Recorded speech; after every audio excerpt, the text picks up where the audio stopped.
Okay. Good evening, everybody. My name is Helmut Blumbach. I'm the director of the Nairobi DAAD office, German Academic Exchange Service.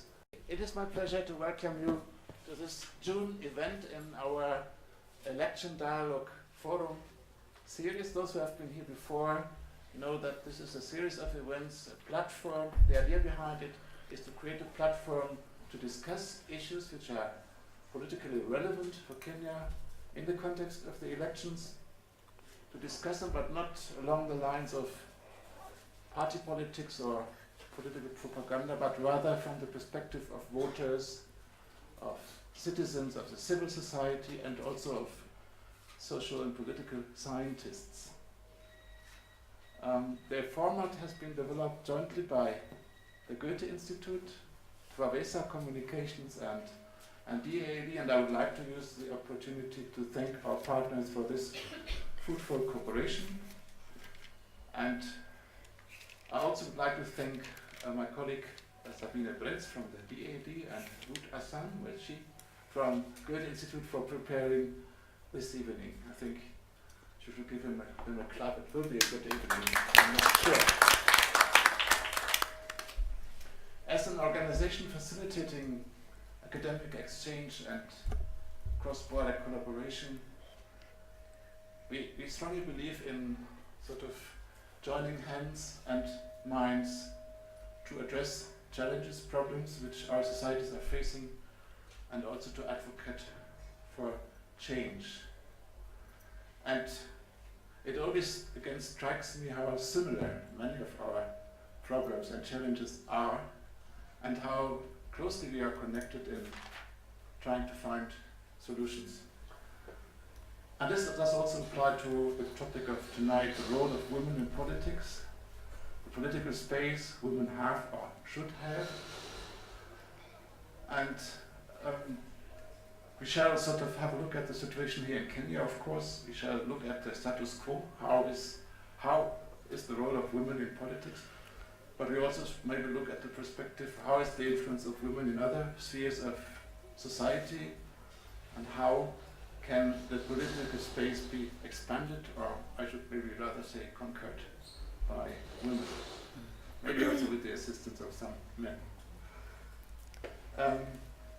It is my pleasure to introduce the moderator or presenter of tonight, Professor Jacqueline Oduol. Professor Oduol is an expert on governance and gender with a long-standing experience from civil service, academia, and civil society, and also, I may say also maybe politics to some extent. She was permanent secretary in the Ministry of Gender, Children, and Social Development up to 2013. She has developed gender policies to increase women's political participation in and beyond Kenya. And since 2015, she has rejoined USIU Africa here in Nairobi as Associate Professor of Linguistics and African Languages. Prof, I'm glad that you're going to lead us through this discussion, and also, of course, open it up to the audience at a later stage. You will also have the job to introduce our panelists. I can just say here and now that I'm very grateful that you are on stage, and I cannot simply not refrain from proudly mentioning that two of them, Lyla, Latif, and Natasha, Kimani, are DAAD scholars who spent some of the time of their academic career in Germany with their DAAD scholarship. Herzlich willkommen, welcome, karibuni sana.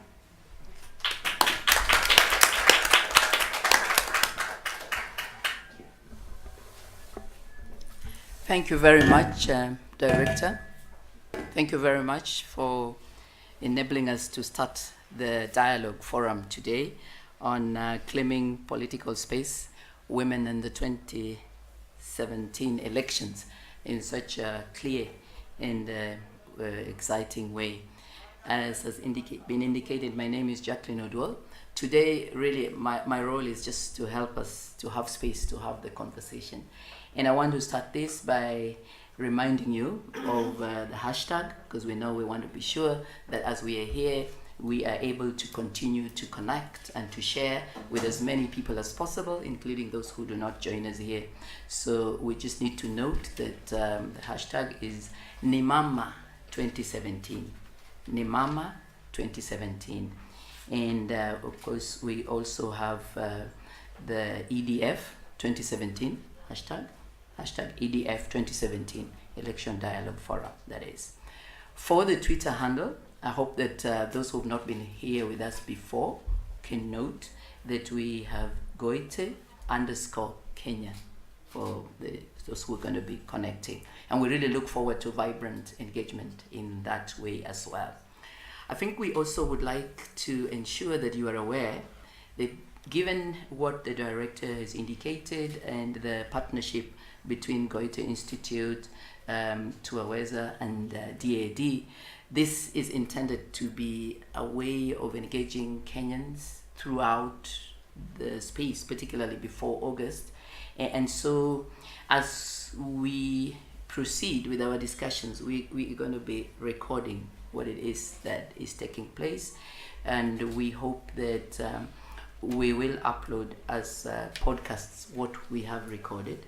This would include your interventions and your questions, but we would like you to know that should you not want to be recorded, just let us know, so that when you participate or when you put up your hand and you want to ask a question or make a submission and you do not want to go on record, if you let us know, we will be sure that that bit is not captured.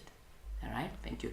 So having said that, now let me turn to open the floor to the key speakers, the panelists who are really going to be speaking us today.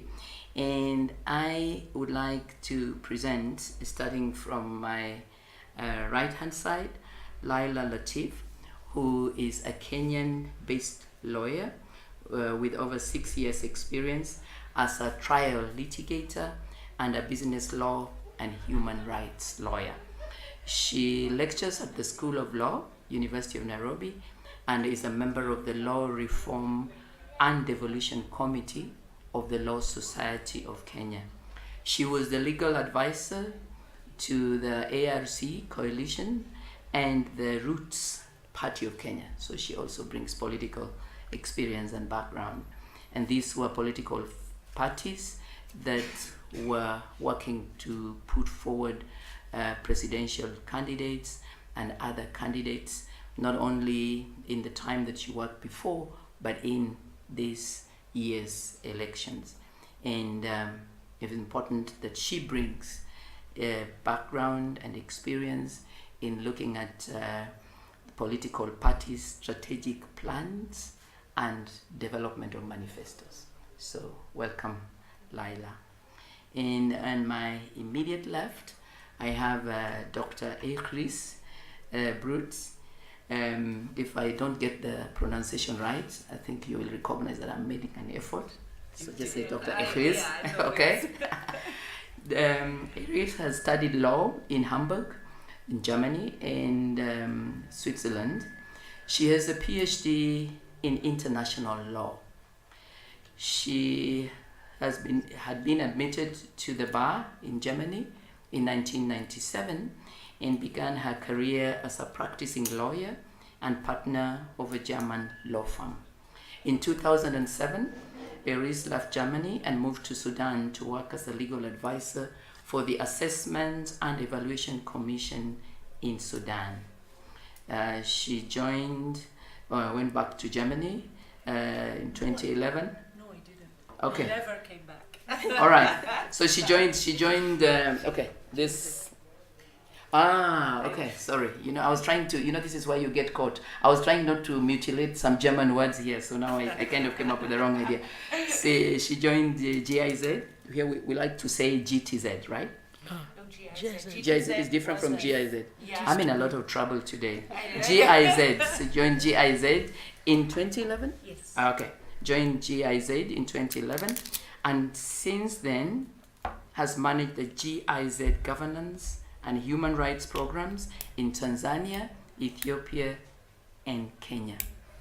Breutz has a strong background in the areas of governance and human rights in Africa. So welcome, huh? And sincere apologies for the mix-up up there. All right, and finally, to my extreme left, we have Natasha Kimani, a senior legal researcher at the Kenya Law Reform Commission, having been embedded there by the International Development Law Organization. Previously, she worked at the CIC, the Commission for the Implementation of the Constitution. She has specialized in constitutional law and devolution, and she is passionate about implementing Kenya's devolved system of governance. Natasha is the 2016 Mandela Washington Fellow and sits on the East African Region Advisory Board of the same fellowship.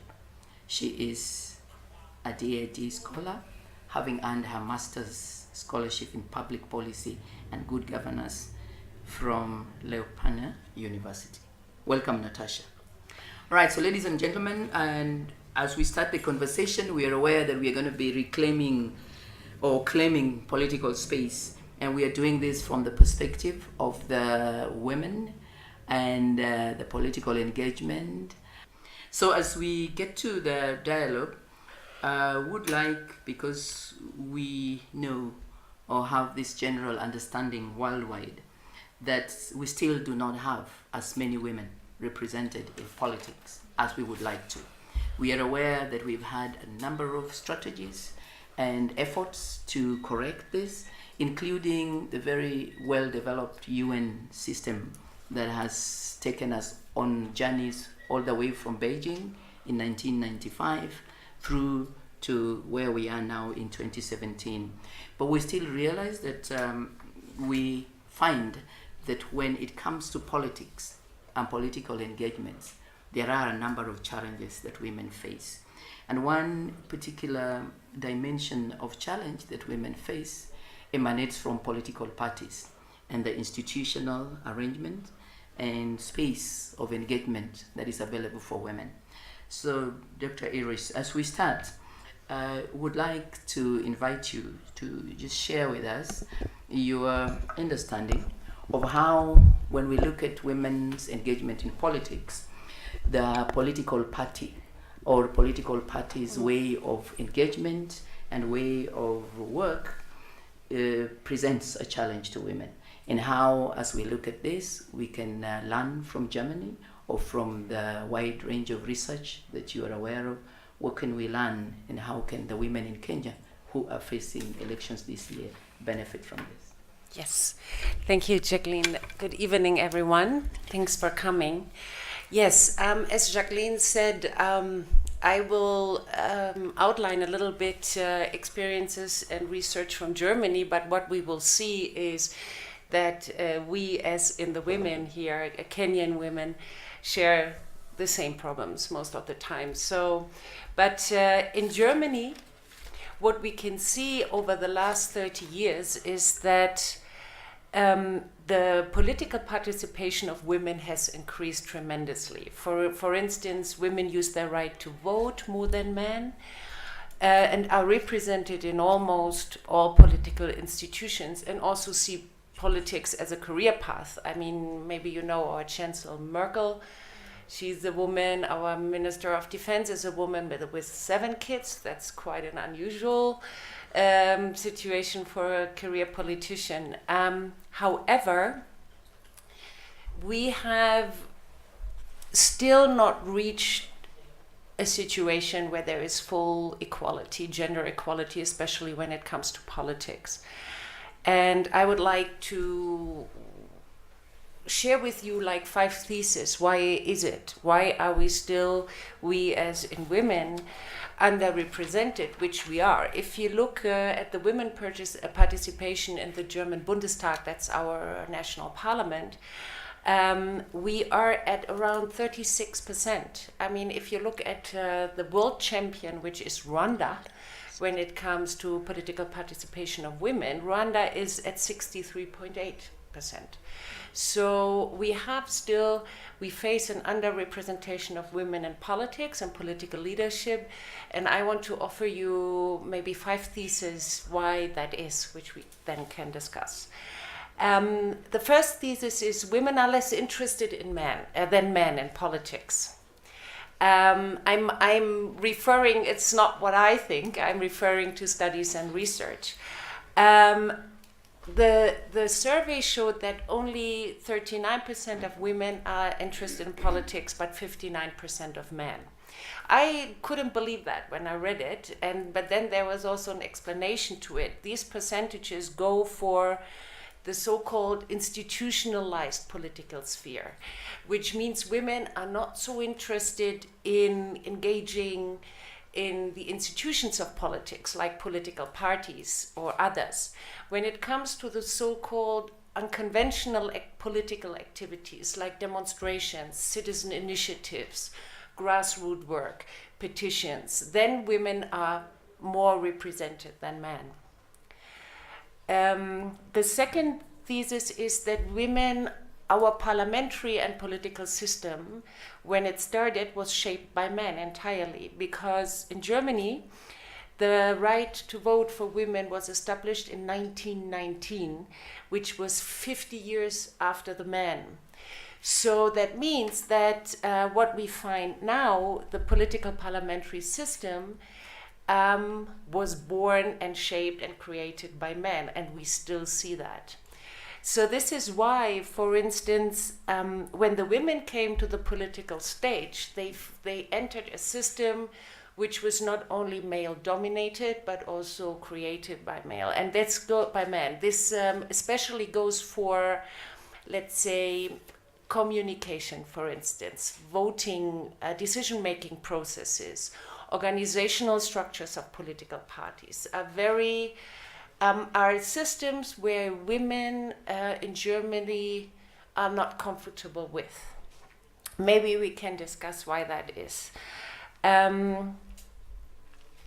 Studies show that female party members, for instance, they keep a distance or they don't participate in political party meetings, and they lament the formalism of party assemblies and also the style of communication, specifically endless discussion by, speeches by men. I also see that sometimes. The thesis number 3 is that political career patterns are not so easy for women. For instance, in Germany, if you want to make a political career, you start in a political party at the very low, meaning local level, and then you work your way up. I think, again, Angela Merkel is a good example for that. That means this is a full-time job. It requires time, presence, and full commitment. And here we again hit the traditional role models that we also have.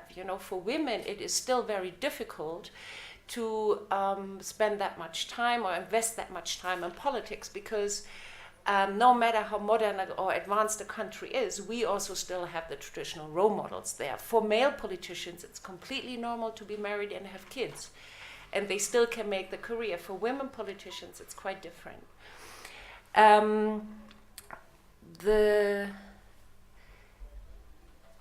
So this is the compatibility between family and private life and politics, which is still very relevant.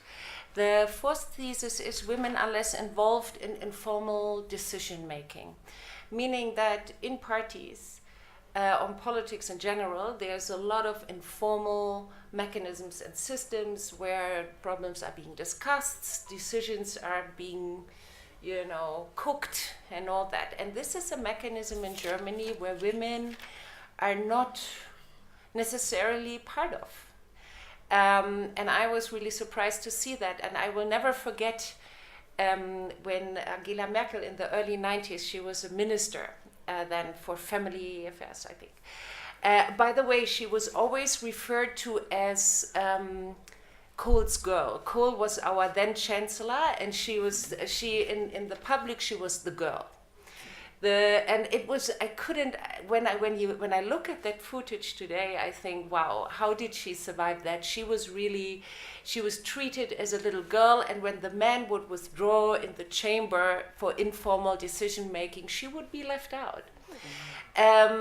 So she, I think, if you look where she is now, she is a perfect example, and I think if she would be here, she would confirm the same, that she entered a very male-dominated world, but still made it through. So, and also the party caterers, like in parties, the men stick to their usual nomination and voting habits. You know, it's a little the club of men who have certain patterns, how they vote, how they nominate. There is always, politics is always deals. And this is also something where women, once they're in, it's fine, but it's difficult for them to enter that. And the last thesis why the underrepresentation is, and that is still, is the media. How are women politicians or female politicians, how are they covered in the media? And that touches upon what I said earlier, is the role models. You know, when you look at media coverage of female politicians, at least in Germany, first of all, if you're not Angela Merkel but other politicians, you get less coverage. That's for one. When you get coverage, it's not always about, or not mostly about substance matter, but about your looks. How do you look? What you do in your private life? This is something that German media would not be interested in, you know, with male politicians. So what I wanted to say is that the mass media still perpetuates a picture of a woman that affects her career or her possibilities of a career in the political sphere. So as a wrap up, these are the 5 theses I want to offer. I think there are a lot of also overlaps with the Kenyan situation, but thank you very much, and I'm looking forward to discuss this in more detail, and to my next panel colleague. So which is for you to introduce. No, thank you. Thank you very much, Iris. We can see that you've given us a very clear overview that has taken us from the political party to the private, public issues of the women, and really to the career path of renowned woman leader, Angela Merkel. Now, what I would like to invite Lyla to speak to us too. As we look at this, we see that there are ways in which the challenges beyond the political party can present in the culture of engagement in arenas that would spread from the community and the traditional practices and belief in the community to religion, and to ways in which the woman who is in politics will find that these values and beliefs and practices can challenge them. So what I'd like to invite you, Lyla, to help us understand in this conversation is what we could say when we look at the role of Muslim women in politics, and in particular to speak to how it is that you see the Muslim women making a contribution as professionals or as women who want to engage in politics and who want to engage in the political party structures with the challenges. Welcome. Thank you very much. I think I want to begin by first saying thank you to Goethe-Institut, Twaweza Communications and DAAD for hosting this forum. And I'd also like to extend my appreciation for every one of you having graced this occasion today. I think it's a very important topic. I really don't like using the mic. I think I'm pretty much loud, so you can all hear me. I'd like to start by asking, do you think women have a role to play in elections? Yeah, I think it's very important. Do you think they can make change, or they are movers of change? Yes. Yeah? So I was reading this book by Lord Denning. It's called Landmarks in the Law. And he goes on to say, in the 1980s, when he was discussing cases, 1800s, I think 1980s, yes. When he was discussing cases, he said something very fundamental. Dr. Iris has been speaking about patriarchy and a male-dominated world, which is true. And even during the times of England, it was true. And Lord Denning there got to say that it's about time we move away from this system of patriarchy and involve women into leadership roles, right? And that's where we are seated here today. I believe each one of us, every woman here, represents a leadership capacity. Now, what I want to simply discuss with you are 3 main objectives. The first is to look at the role of women in political parties, but I want to focus simply on Muslim women. basically their reach when it comes to politics, their expectations when they're involved with political parties, what kind of bargaining powers do they have, and then what is their role when it comes to dispute resolution. And then I want us to look at or discuss the role of Muslim women as professionals. I'd consider myself as a professional, so I'll basically talk to you about my experiences with the Tax Justice Network, with Oxfam Kenya and Christian Aid, as well as 2 political parties I was involved with to develop their manifestos. And finally, I would speak about the role of women when it comes to campaign financing. I know it's a lot, but I'll try and summarize it very briefly for you. Now, to the first point, where I want to look at the role of women in political parties from the context of Muslim women, we need to understand that when it comes to the role of Muslim women, the idea is always to embalm it with the concept of Islam and cultural norms. So you'll see the majority populated counties like Mombasa, Lamu, Malindi, Wajir, Mandera. Before you even consider yourself into calling yourself a politician, you have to speak of yourself as a Muslim woman. And as you speak of yourself as a Muslim woman, you need to know what is your role, to what extent are you permitted to do certain things, for example, to intermingle with men, to be able to make leadership discussions and decisions. There is something that is attributed to Muslim women, that you can never be in a leadership capacity. Your role is to be subservient and dependent, and therefore you should always let the man handle what we call the patronage system. So let them make the decisions, right? When it comes to women, as Dr. Iris said, and I'll go back to it, it's more about the back house. You're using NGOs, you're using CBOs, and you're using informal meetings and gatherings to now voice your concerns, and then these concerns are taken to the local imam, and then the imam decides whether to forward it to the MCA, the wards, or the county governor, or the senator for it to be debated, for example, in parliament. So the reach we can argue to say that the reach of Muslim women is through the men. They utilize the men to be able to get their voice out, right? We would argue and say, no, it's about time. They're able to argue out on their own. They're able to raise their voices out on their own. I understand we have one presidential candidate who's a Muslim woman, Naslin Omar, right? Subject of discussion for another day.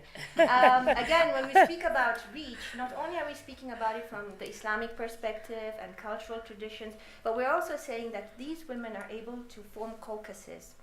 Yeah, they form regional caucuses, county caucuses, but within the community of now their ethnicity. So you'll see the Somalis getting together to now speak about Somali issues. You'll see the Arabs getting together and not even wanting to speak politics, because, I mean, Arab women, we don't discuss politics. Then you'll have, I don't know about the Indian women, whether they discuss politics, but you'll have at the Oduol Center, where they gather together to now discuss what is their agenda now as a community, not just as women, but as the community, the Hindu community, or the Hindu Council to advance a political agenda with Kalonzo Musyoka, for example. And then when it comes to expectations, you'll see not very many Muslims want to feature themselves out to be able to get nominated in political parties, because it is not something that is important for them. However, when we had the 2/3 gender rule coming out, that's when you will see that there's a lot of discussions around the Muslim populated areas, where now the Muslim women thought that maybe we can come and, you know, find a face or a voice within the political sphere. Now, that expectation sometimes is, in theory, sounds very good, but when it comes to practical application, what normally happens, for example, in Roots Party of Kenya and Art Coalition that's run by DAAD, what normally happens that even when a woman comes and she says, I want to be able to vie for the MCA of Mombasa, you're going to give her flowery language and tell her that, you know what, you need to pay 10,000 shillings to become a party member. Once you pay us the 10,000 shillings, then we guarantee you nomination. But that never happens, which is actually fraudulent, which is deceptive, and it's simply just malicious, taking advantage of a woman who is vulnerable, who may be illiterate, who may not really understand her political rights. Yeah? So when it comes to expectations, you have your expectation that once I'm a member of a political party, I may have a voice, but sometimes they're simply using your money that you brought in as a member of that political party to now further the main candidate, which could be DAAD, for example, or NASA's candidate, which is Raila Odinga. Now, when it comes to their bargaining power, it is very minimal and limited. Because you're going to understand, when it comes to Muslim women, and I saw this with the Roots Party and ARC, We had a meeting where we had about 40 men from different counties, all Somali origin, nothing personal against that. And then we also had a few women, about 6 of them, and they simply didn't have any voice. And they were running for counties, Lamu County, Malindi County, and Mombasa County, and they did pay their contribution of about 25,000 shillings as nomination fees. And when they were discussing hardcore agenda in terms of economic development, legal reforms, the women were simply sidelined. It was a bit different for me because I was the one presenting the manifesto, so I was the one leading the explanations. But every time a woman wanted to ask a question, the men would silence. And there was even a point, one of the muftis within the meeting addressed the women and they said, "You shouldn't even be here. We have to tolerate you. We don't even abide by the Muslim dress code." And that's the point where I decided I think politics may not be for me, maybe with these parties, but perhaps the different party. So you see, these experiences show from an individual perspective that when it comes to a woman who's isolated, who's an individual, her bargaining power is actually restrictive, because if you don't have support of the political leader, you're not going to be able to have a say, right? And obviously we are in a system of patronage, we're in a system of godfathers. If you don't have one, then you're out isolated on your own.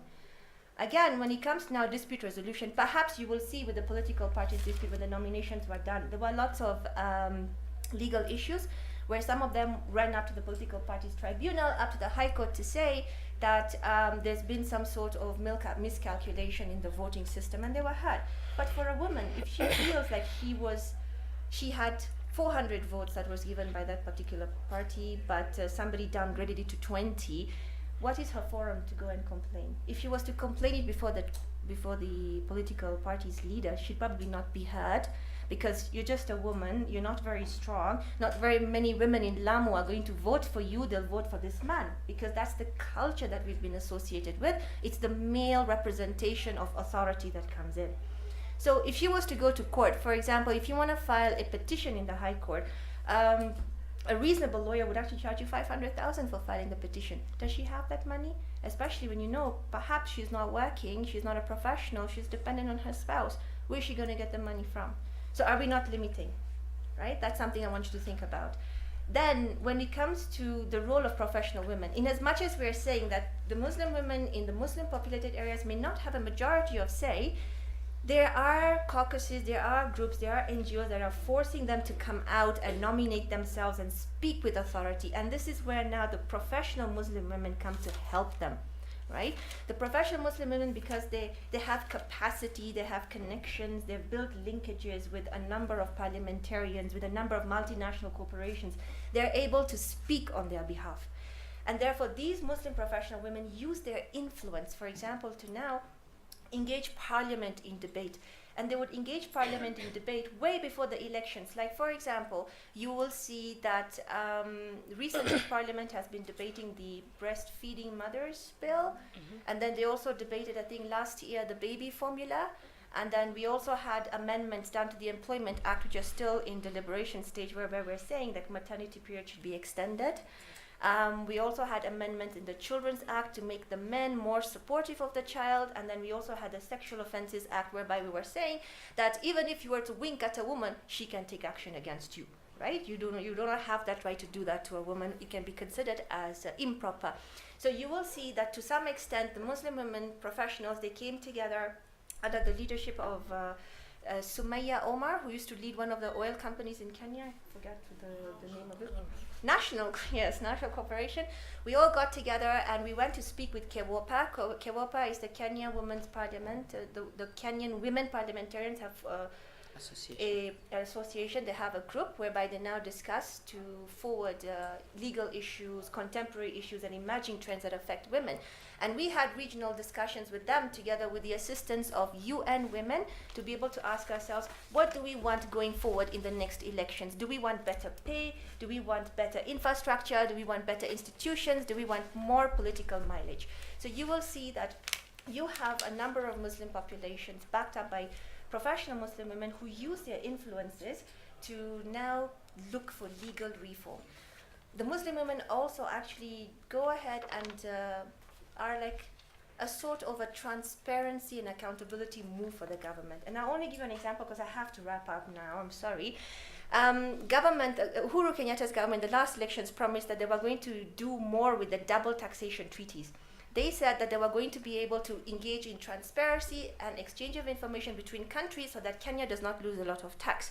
I'll tell you for a fact, I myself, together with a number of Muslim women, have been forcing the government to be able to table DTAs before Parliament with the help of Tax Justice Network Africa, for them to be able to now deliberate and recall the treaties that have caused Kenya a lot of financial embarrassment by repatriation of profits and evasion of tax. I have to stop here. Thank you.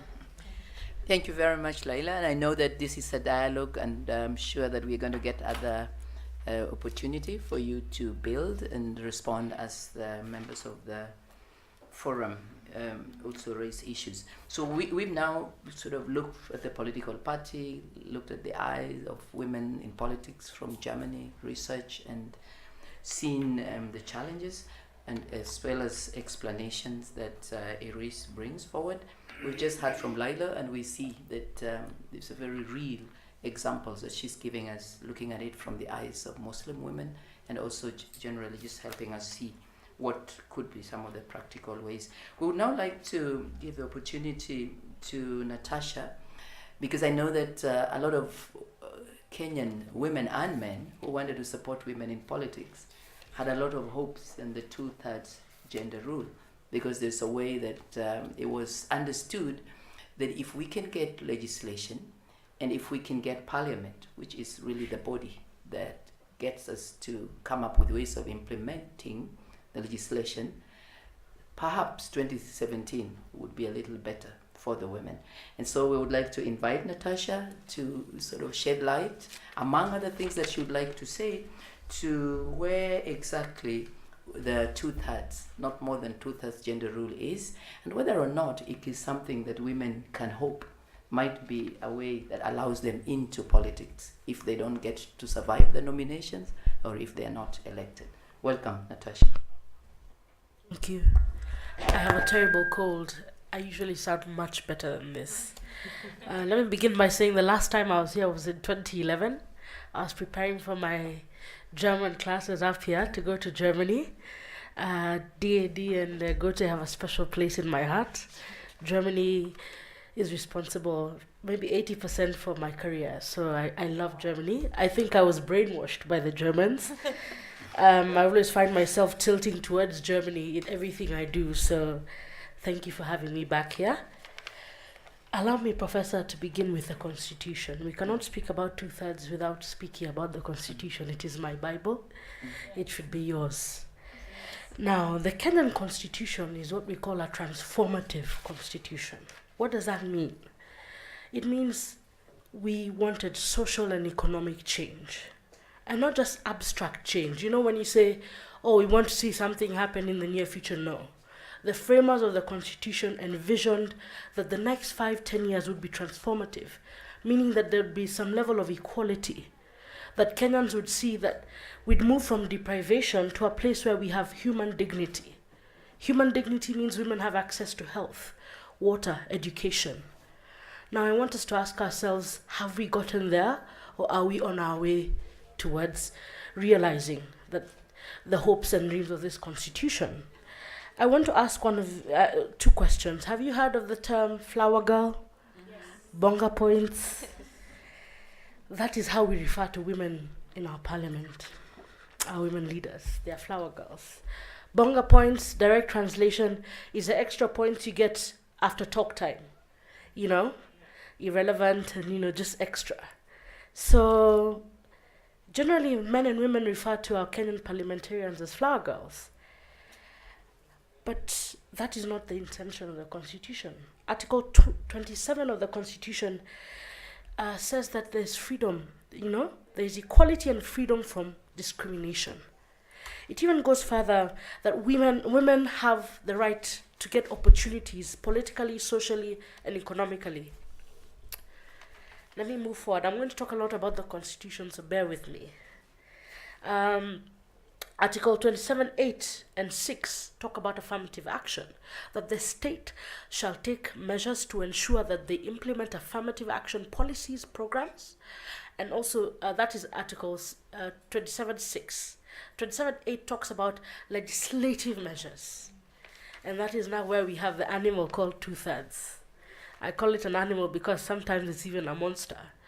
We talk about it as this abstract thing instead of something that will transform Kenya. In fact, on my way here, one of my superiors asked me, but you guys, when will you stop talking about women? Devolution is not about women. It's about resources. And I asked him, so women are not meant to get these resources? And he kept quiet. Because even when we are advocating for devolution, we forget that the people who need it most have been marginalized.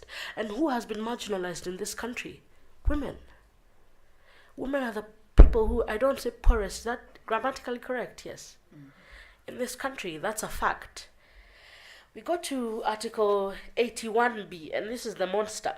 The general principles of the electoral system. Not more than 2/3 of the members of elective public bodies, even appointive, shall be of the same gender.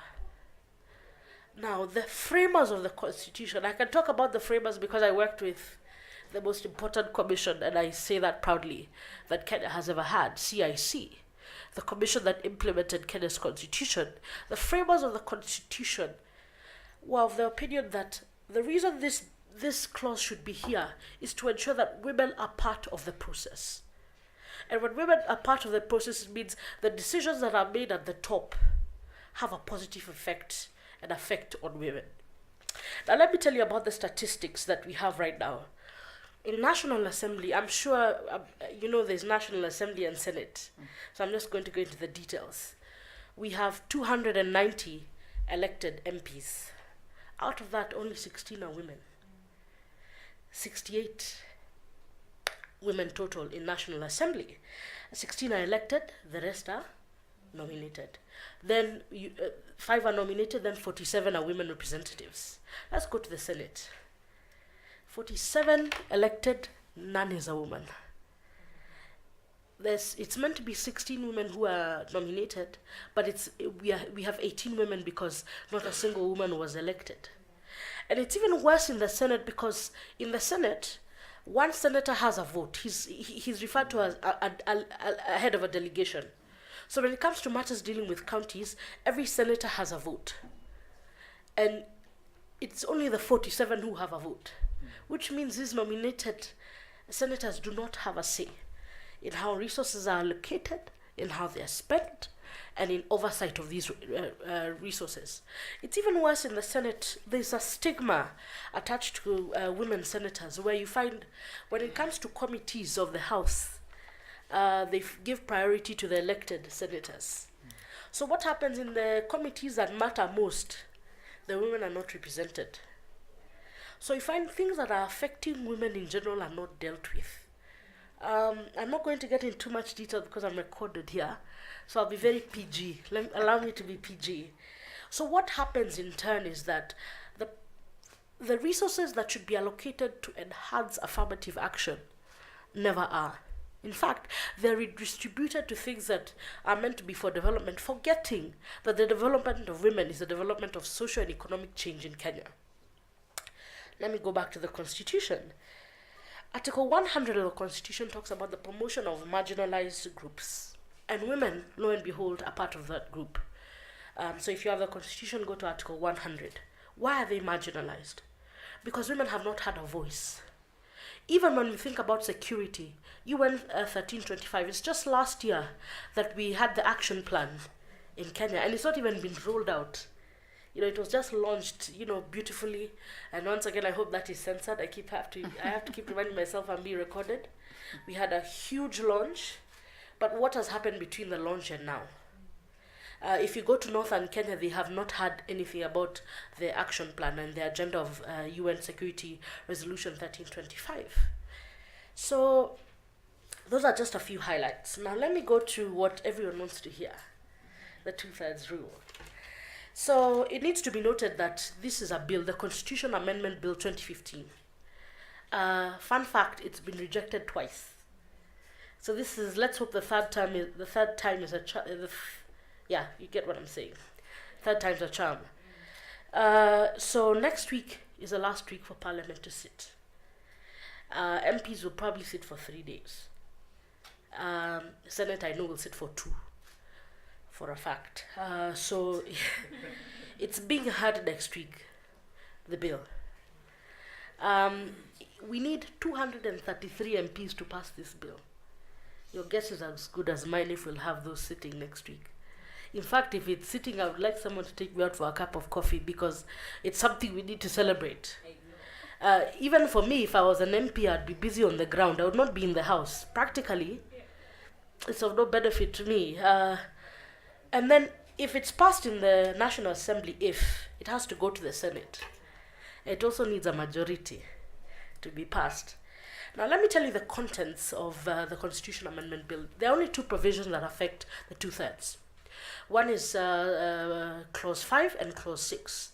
And it's amending both Article 97 and 98 of the Constitution, where it says that after the election and it is seen that we have not achieved 2/3, there shall be special seats in Parliament for women to be nominated by the political parties to to both National Assembly and Senate, so we can achieve the 2/3 gender rule. Now, in the case of the Senate, even if we have these special seats, the women still don't have a vote. So, has it helped women in general? Yes or no? I have my personal feelings towards this bill, but generally I'll go with the school of thought that at this point anything is better than nothing. But I don't think towards realizing the transformative constitution that the framers of the constitution had, the goals of the constitution, that this bill is going to achieve that. I also want to disabuse some notions as I wind up.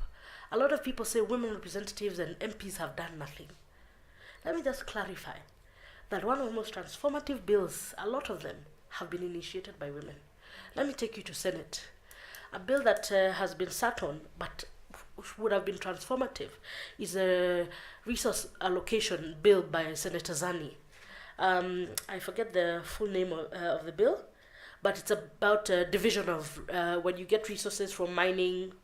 I forget the name, but Senator Zani is the one who brought that bill.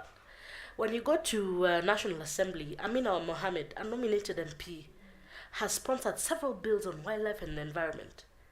She, in fact, is one of the few MPs who has been pushing for change in National Assembly because we've not taken the environment, laws on the environment and wildlife seriously. So I'd like you to know that women have actually made quite a significant change. And why do we have women representatives? That is a question that is asked even by educated people, even by my fellow lawyers. And it scares me because if a fellow lawyer is asking that question, it means we are really in trouble as a country. If someone in my class is unable to decipher why affirmative action is necessary. And affirmative action is necessary to ensure that women just get through the door. It is a foundation for women. A foundation to ensure that they are part of the process, both socially, politically, and economically, that they have a voice. We must recognize that women have not had a voice. And the women historically in Kenya who have had voices have suffered, have shed blood. Think of the late Wangari Maathai. She shed blood. And in fact, Wangari Maathai is not honored in this country the way she is honored in other countries. I think there's a place in Europe that has a statue of Wangari Maathai, And every time someone hears I'm from Kenya, the first thing they tell me is, oh, Wangari Maathai. But do we recognize the role that women have played? And even if we think about women in Kenya, such as Charity Ngilu, or other women who have fought for their space, when they are out there campaigning, what do we think of them? They are making noise. I've spoken with these women because I work with them every day. Some of them have to wear tights inside their skirts because they're afraid when they go on the podium, someone will pull down their skirts. There are women who have been attacked by hired goons. And, I've sat with people who said, these women are being greedy. Situbewapatia, 47 seats. What more do you want? So we need to be grateful because the Constitution has given us 47 and we should not ask for more. can we really transform our thinking when it comes to what we need in this country? And I want to challenge you all here. Let us think outside the box. Let us have uncomfortable conversations. Because the reason 2/3 has stalled is not because of one political party. A lot of people say the Uhuru government. I just like to let you know that countries like South Africa have gotten chained because of small parties like EFF. So you need to ask your political leaders, what have you done? As they go towards campaigning, what have you done to ensure that the 2/3 gender rule has been implemented? Because a lot of political parties need to play their role. I am not very conversant with political parties, and I try to avoid politicians as much as I can, but it's difficult. But what role have they played between now, even during the nominations? Look at Homa Bay County. It's one of the leading counties that has three women have party nominations to run for MP. That's tremendous. We may have 3 or 4 governors this coming election, so that's something. So also, as we are talking about change, let us stop and say, look, we've made some significant improvement. We have a long way to go, but I can't wait to see the Council of Governors, because I work a lot with COG. I can't wait to see how exciting it's going to be after August, because already there's always fireworks. So I can't imagine with a new crop of people who will come in how amazing it's going to be. So I urge you, as you go into August, to vote. I'm very biased. Vote for a woman. Just vote, because your vote can change. Speak to your friends. You have WhatsApp groups. Have uncomfortable discussions, because as Kenyans, we don't like talking about things that will affect us. So even when we're talking about tribal women, we talk about it with our fellow women. So change is not really happening. Talk about it if you're a man. I'm not going to point out the men I know in this room, but if you're a man, talk about it with your fellow men as you're having a beer, as you're having a cold one. Ask him questions. If you're a woman, have a question. Speak to your fathers. Speak to your brothers about the change that needs to take place, because I believe change will not happen at the top. Effective change usually comes from the grassroots level towards the top, which means there has to be a level of participatory democracy. The people have to participate in the change. And with that, Madam Chair, I will wrap up my comments. Asanteni. Thank you very much, Natasha. I think we now have an opportunity where we can ensure that we get some feedback, because dialogue really takes place when we have thoughts that have been raised, and we get a chance to ask questions, to make submissions, to really just help us as we are approaching elections in August, to see what thoughts do we have, what questions do we want to ask, what suggestions do we want to take on board. So I think I'd just like to open the floor for questions. I can already see we have 2 hands, so we can start with this, and I pick up others as we go along. We do have the microphone, which, if you just tell us your name, I remember you actually, so yes. My name is Hassan. Yeah. Do you want the microphone, or do you want to do it without? No, please speak into the microphone. Please, yes. My voice is enough to be heard. Yeah, if you don't mind, please, if you use the microphone. Thank you so much. Thank you. First to Madam Lyla, Latif, thanks for your comments, sentiments, etc. I appreciate. Now, you asked about Muslim women, and we have discussed with Natasha also in regard to women in general. First, don't worry, I'm on ladies' side, because my own mom was once a girl, then become lady, then become, she held me in her belly for 9 months, and I really respect all ladies cordially. So, to start with, I can see what you have said is very true, and the thing I have been doing research, you see, I come from the Buddhist background, yeah? Before these Arab tribes are savage, we are already Buddhists, we are already worshipping idols. They were blessed with Prophet Muhammad, then they embraced Islam. I don't want to go into details, but history speaks it all. Islam is the last religion. Messiah came, Moses, Jesus, they say it is in Hebrew, it's not our religion.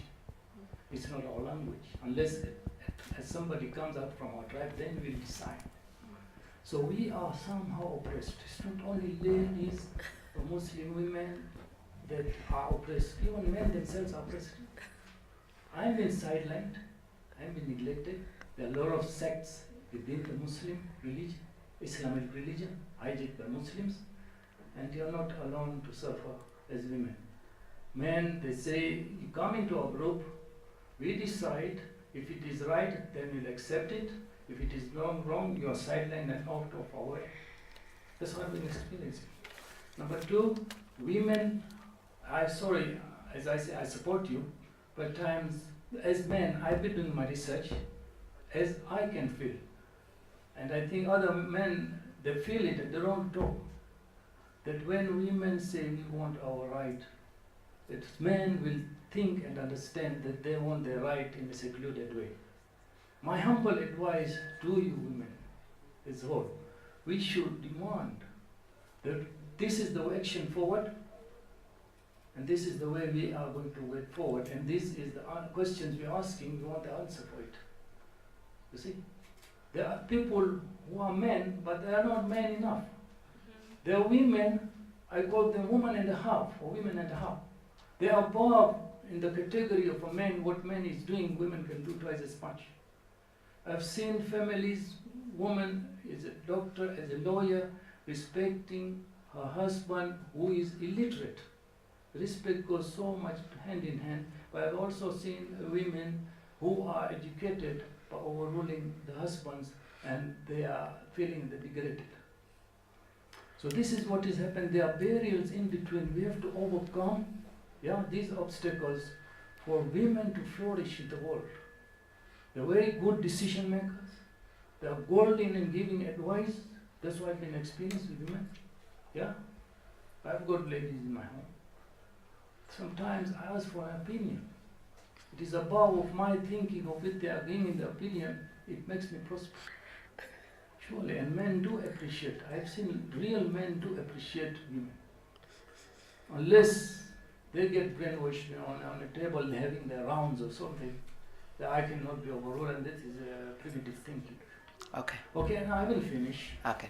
Yeah. About Muslim women, you have remained quiet so much that I have to object in the seminar of Muslims, that the women have got back seats and we are in the front, and ask them that because of your scholars are degrading women, that they have to go to a gents gynecologist to check them around their body, and you are the ones who are forcing. Initially, I've seen sculptures of Muslims.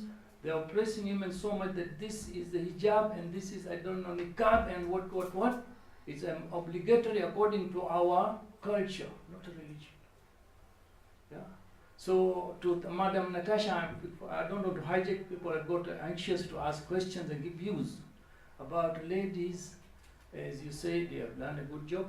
But as I told Madam Lyla, that we as men, I myself, I think, that you want to get secluded, so we let it loose, you make your own decisions, be on your point, fight for your rights, and we'll follow you.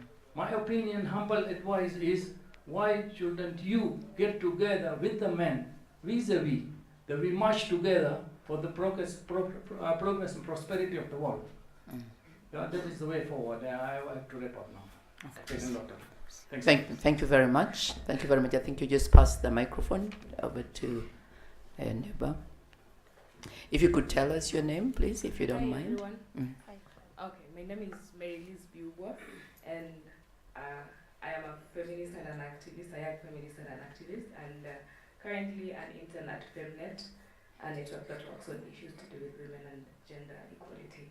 And I'm glad you said we should have very uncomfortable conversations, and I want to trigger one right now. And I'll trigger one from the perspective of why it's very healthy for us to champion for our society, for our Kenyan society especially, to have women who are engaging politically, women who are taking the front line in engaging politically, and basically having a general society that supports women who are pursuing politics.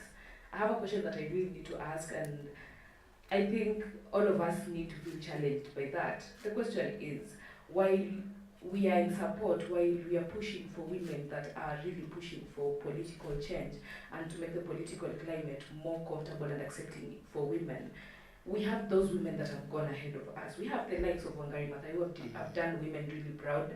And when you stand and you're speaking about Wangari Maathai, you're feeling like, yes, I'm speaking someone who's representing women in politics as an institution. Then we have women who have gone ahead of us, but what have they done? You see, I always ask myself, when we're having uncomfortable conversation like women being called flower girls, where does it root from? Where does it start? As we have women who, like me and most of women in this room, who are saying, I don't want to get into politics as a flower girl, I want to get into politics because as a woman, I also understand political issues. As a woman, I can sit on a table of decisions and make decisions, come up with policies that are going to change the society as we want it to change. But then we have those women who don't do that, those who betray the whole process. That is a very important discussion that we should have.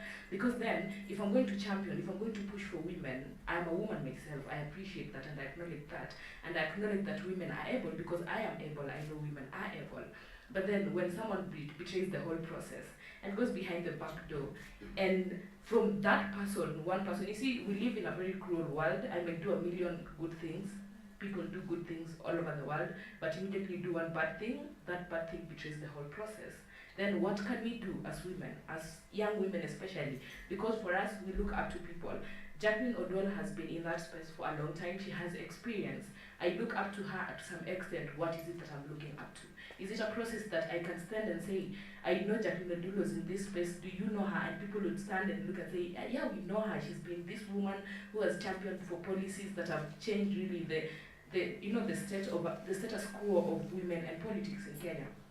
And then another thing, I don't know why it really makes. I'm a really patriotic Kenyan, and I look sometimes. I really get angry. People who know me know how I get angry when it comes to women and politics.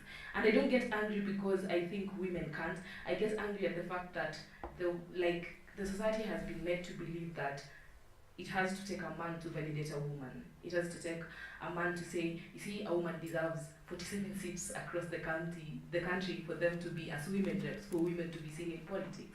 Then my question that really begs, I mean, as a woman, can I really venture into politics as a politician, back to back with a man, and for a society to look at me and not look at me and say, she's a woman, so we have to second guess her, but the other one is a man, so we don't have to second guess her because it's a space for men more than it is for women. Can we be championing for that? Because when it comes to an issue like 2/3 gender rule, it's a very good thing. I've been doing a lot when it comes to it. I've participated in debates. I have 5 books currently that I'm taking around for people to sign, so I'm really doing my role when it comes to having women engaging in politics. Fine.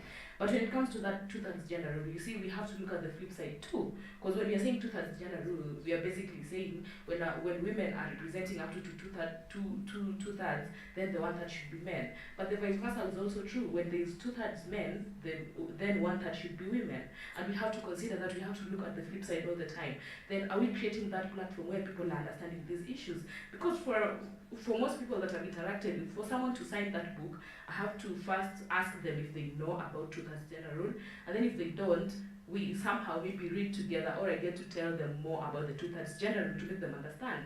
And you see many people, especially men in the society, they say, are you trying to tell me I need to sign against a book that says when I have a daughter and she grows up, she should just, as long as there's a bill like this, she should be comfortable when someone tells her, I'm just giving you this because this is a token, as opposed to you deserve this because this is your right as a woman, because just as a woman, you're also a human being. Then how much are we really, as women, pushing for these things? Because I get tired. I get tired when someone looks at me and tells me you're a woman, and when you're a woman in a patriarchal society, nobody should listen to you before they listen to the man. I get tired of that. I get tired of that because I'm capable. Men have gone to school, given I have also gone to school. What makes me less of someone who has to pursue politics, for instance, or someone who has to pursue these tables where people sit and come up with, say, policies that are going to influence the change that we want to see for women and, for the society as a whole, because then, whether we like it or not, women are the drivers of the society. That's why families are run by women. That's okay. Why, things like that. Thank you very much. All right, thank you very much. I think, do we have, your other questions? I had actually just seen the 2 hands. That's part of why I also allowed time for us to hear a lot of what they had to say, that we can see. There are 2 hands over there. If we can take some questions, and then we'll get a chance. So we're going to have 1, 2, and 3. Yeah. Okay. For now. Just something quick that has kind of come up twice, kind of hidden in both the comments. I'm speaking as the African woman and knowing how in my daily life, when I'm searching for power, when I want to speak up, how there's so many other conditions that stifle that. And I hate when people make comments because they think in politics those structures don't exist, right? So everyone likes to say, well, we put women there, but they're not doing anything, right? So if I look at my life, there are many things in my life that I need to be changing, but other things are keeping me from changing it. It's not from a lack of want, it's not from a lack of education. So if I cite maybe my grandmother, she was in a polygamous marriage. If I didn't know the structure, and when she was telling me about being abused, and she was telling me about how she couldn't leave ABC, I can't sit there and tell her, well, why didn't you try to leave? It's because I'm ignorant of what structures kept her there, what family conditions, what cultural conditions, what political conditions were made for her to even be in that marriage. So I think I would love for you guys to talk about that. I think both of you kind of touched upon how this structure stifles women who are in these positions. And I think sometimes people forget a lot of the women who are in these positions are nominated. And sometimes we think women don't have to shake the same dirty hand sometimes to get into top positions, or they don't have to make other commitments. And so sometimes the flower girl thing does come from women who did get there maybe because, you know, they were put there because they were maybe easier to control, or, you know, and then they're thinking maybe in 10 years I'll be free and I'll be able to make change. So I think I would love for you guys to kind of talk about that, like the structures that are impeding women from making these decisions, because I think a lot of the comments that are going to come up are going to be ignorant of that, and I would just love for that to be on the table. So moving forward, it's more of a, you know, progressive discussion. Thank you. Thank you for having this conversation today. I'm thinking in the perspective of the electorate, that youth and women are the majority. So why aren't we seeing more women voting their own into office? I think, in fact, most places when you go campaigning, even when it is a man, it is the women who will actually set the stage for him to engage. They'll be the ones who will actually have organized and gotten the people together for different things. In fact, they're the ones who tend to be the ones who are cheering for him, you know, in so many ways. And so I'm finding that there's a conversation that there's many opportunities where women are engaging, or spaces that they are engaging, but they don't consider them political organizing.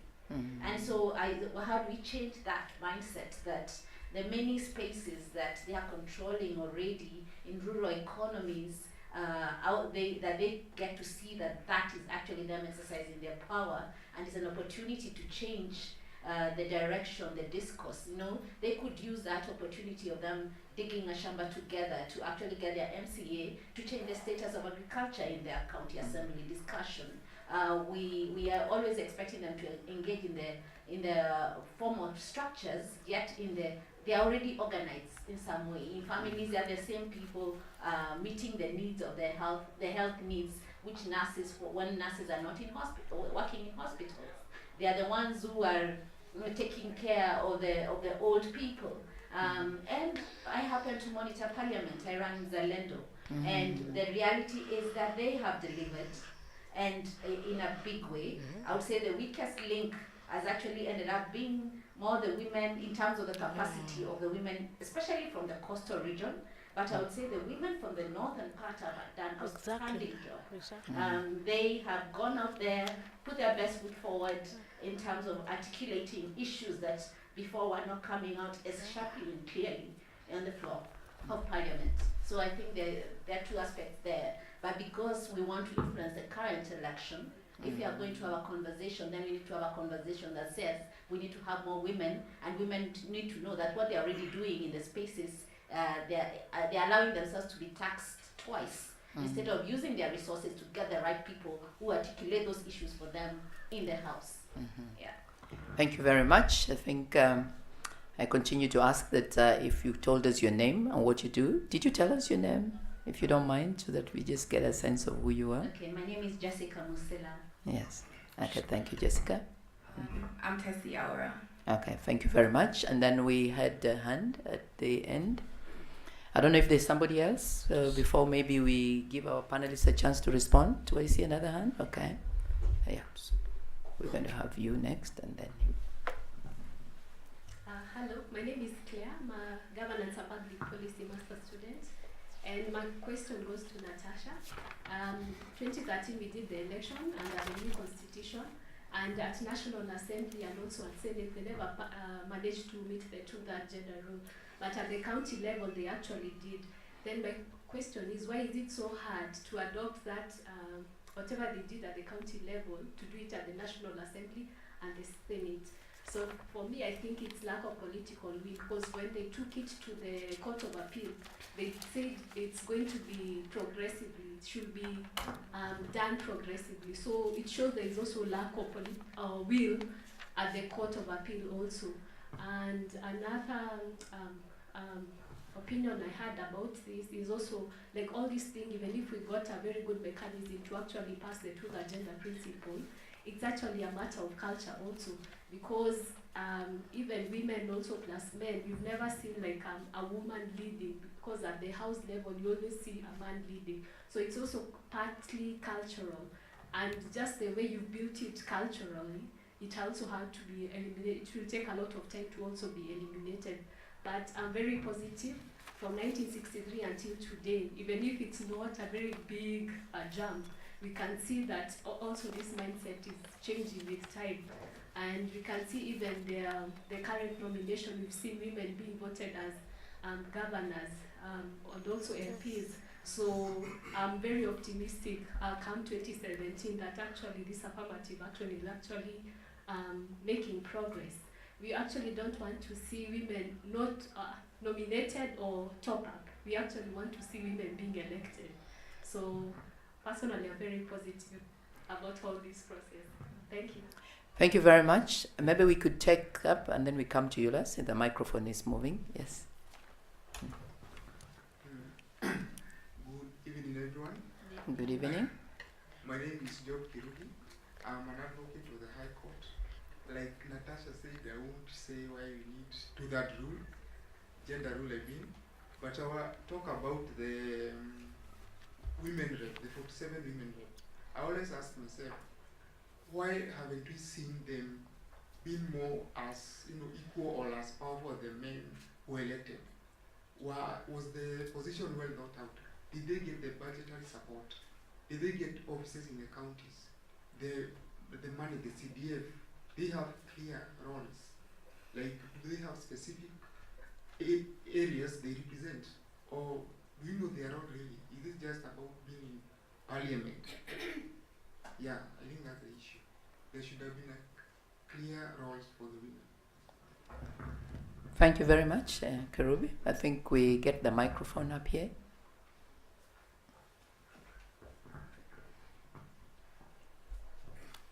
Here.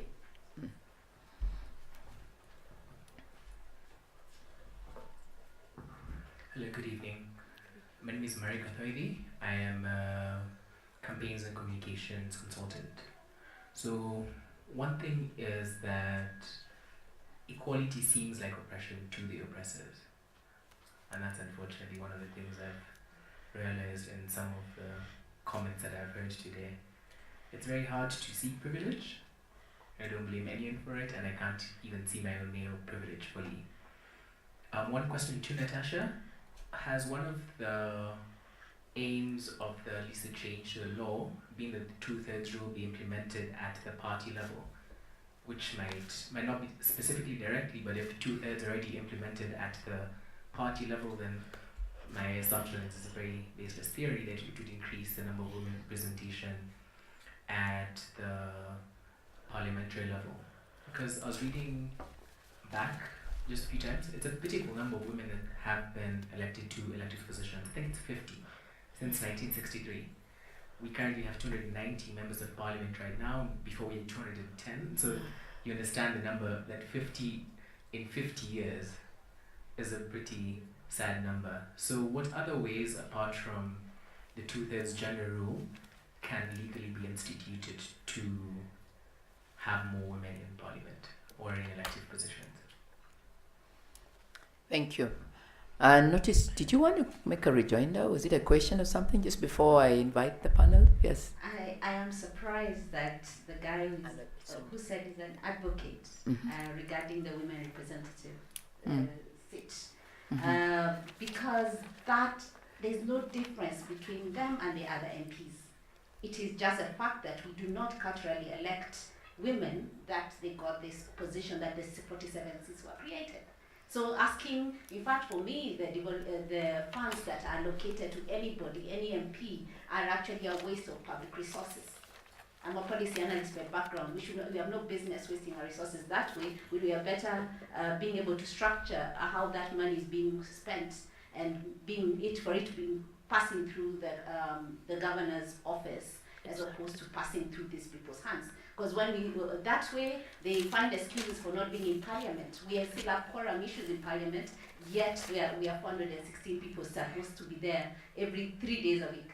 And so we're doing ourselves a disservice. We know that they have twisted the president in 2013, ahead of the 2013 budget, to make sure CDF remains, and that has opened the door for everybody to claim a fund, which I think for me, it's an issue that we should raise with every presidential candidate in this election. Thank you. I think we are here for a dialogue, so it's good that we get different views and we begin to see how they look.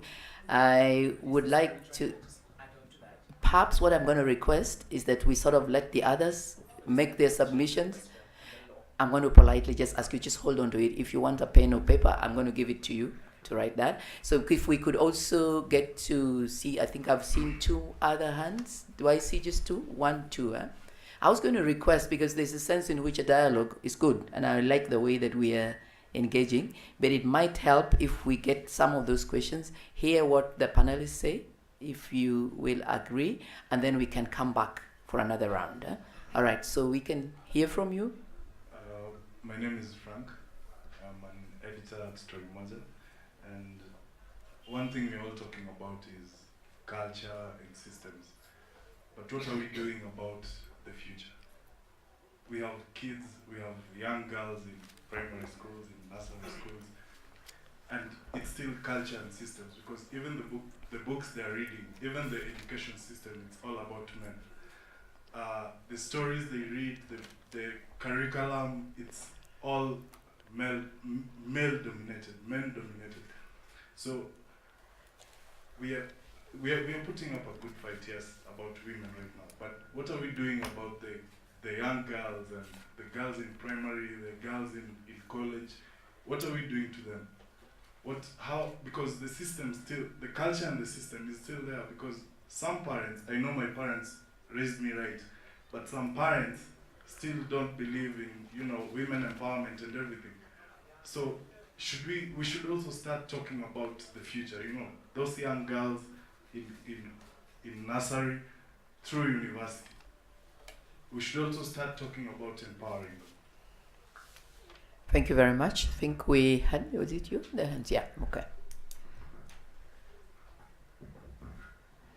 Thank you. My name is Wilkista Sergon. I'm a student at University of Nairobi, but I'm passionate of becoming a liberal feminist. My question is, I don't know to either of you. Okay, it goes like this. Although we are signatory to several international agreements aimed at improving gender equality and enhancing women empowerment, why the performance, for example, the recent nominations, we are seeing the performance of women, maybe who were engaging in politics, it's still minor. So does it mean that should we keep off from these international things like agreements or we start our own, or which approach should we use in going for the empowerment thing? So thank you. Thank you very much. I was going to request that just to look like I'm not trying to take the flip side of gender equality, that you raised the question that you had, and that you had one question before we invite the panelists, because I don't see any other hand as of now. This is one question. Right. Yes. It's about funds.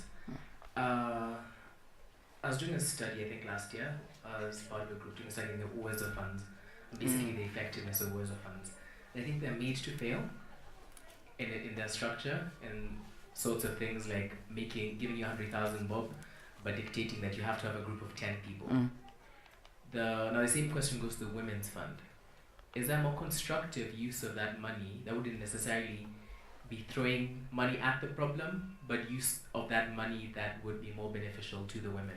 Because I'm trying to figure out a more substantive use of the money, because the Youth Fund, the Women's Fund, the Twaweza Fund, I think that they're basically not as effective as they should be, and I don't think they're made to be effective. So is there another way that the money could be used to aid women's empowerment? Okay, thank you very much. I think at this point we would like to maybe give the panelists an opportunity to respond. I just thought that I might want to tell you that the journey to getting women's empowerment collectively in Kenya and individually as a woman, even going through Femnet as we went to Beijing, I happened to be among some women leaders who attended a conference in Sweden. And one of the things that changed my life profoundly was when we got one of the professors from Sweden who came to talk to us about how the society in its structures, beliefs, practices, can give us lenses through which we don't even realize that we ourselves get caught up. And how sometimes we need to be aware so that, particularly as women, when we are in a room and we find that we unconsciously are supporting this, we raise a finger to help us. And she called them the methods of gender dominance, because at one time what she told us is that culture tends to give us a sense that women are to be seen, not to be heard, and that there's ways that a woman can be in charge. Say, for example, you could be a moderator like I am, but you would find that in actual practice, what would happen is that some man would then remind the audience that, by the way, keep quiet. Don't you see the moderator is up there? So it was like making women invisible. And talked about making women look ridiculous, that you sort of say, so why are you asking for women to be supported? I kind of think that as we talk about the Women's Fund, and we talk about the bonga points, and we talk about what we are doing with the budget, it reminded me of how when Charity Ngilu ran in 1997, some of my colleagues at USIU were saying, we are going to vote Charity. Who wouldn't want to see those beautiful legs on TV? Right? Making women look ridiculous. And they were asking, some women in Gikomba would ask us, but now if we vote Charity and she wins, how are we going to celebrate? How will we lift her up? And they laugh, because if you lift a woman up, of course she's wearing a skirt if she doesn't have a biker. So making women look ridiculous. Another one was burdening women with guilt and shame. Whatever they do, they don't make it. You are women. You are the majority. Why don't you vote another woman? And double punishment. I know that happened to me personally, because I would travel a lot. I'm a mother of 5. My son, who was 2 years, was admitted in hospital. And when I got back, because I'd been out, and I went to the hospital to see my son, the nurses literally told me, are you not ashamed of yourself? Where have you been? What is it that you want? So double punishment. And withholding information. Most of the time, I think has been said, women would sit at the table, they're the chair of a committee. Sometimes because of the nature of conversation, decisions were made somewhere, information was out there, and then they come and they sit and they're the chair, and they start the meeting, and then somebody interrupts and says, no, that's not the way it is. So I just thought I would interject that by way of seeing that the energy of our conversation, as we are talking about it, we might want to keep thinking there's some connection of this structural, systemic, cultural, and then bring it into the politics, and then just see which way it goes. So thank you, panelists, for allowing me to share that. I couldn't help remember. That changed my life. I'm hoping that as I talked, maybe it changed some of your lives. It just literally made me say, look, really, there's something that is happening here and how we can work. So as we take on the questions that we have so far, I am not quite sure which ones you picked. I was going to suggest, Iris, that I just come back to you first. Would you like that? That I just get back to you and you pick any of the issues that you would like to speak to? Because there might not have been any specifically directed at you, but I think there were those that were open. If you could maybe pick one or two, And then I get to Lyla, she does the same. If there was one directed at her directly, and Natasha, and then we see if there are any that are left out. We talk about it, including inviting the audience to help us, because it's a dialogue. Yeah, thank you, Jacqueline. I was listening to the remarks and observations and questions, and while I was listening, I was thinking more and more about the quota systems, for instance. You know, is this... We have that too, by the way. Now more in private companies, you know, now there is a recent law in Germany saying that, you know, at a management board, at least 30% have to be women. And there was a huge debate about this, because this is an open question. Is it a good or a bad thing? I think this is something you have to be very careful with. On one hand, like Natasha mentioned, it is a door opener and it secures space for women in the political sphere. On the other hand, you risk that this space is being marginalized again by men in parties. Let's say, are you, you know, in Germany we have that saying, oh, are you a quota woman? You know, how depreciative is that? I'm only a quota woman. And this is a very fine line that we all have to draw. So with quota systems, I think it depends on how do you apply them, how they are supported and implemented. The other thing is the quota women, I say this in a provocative way, I mean, I don't, you know, I don't mean it.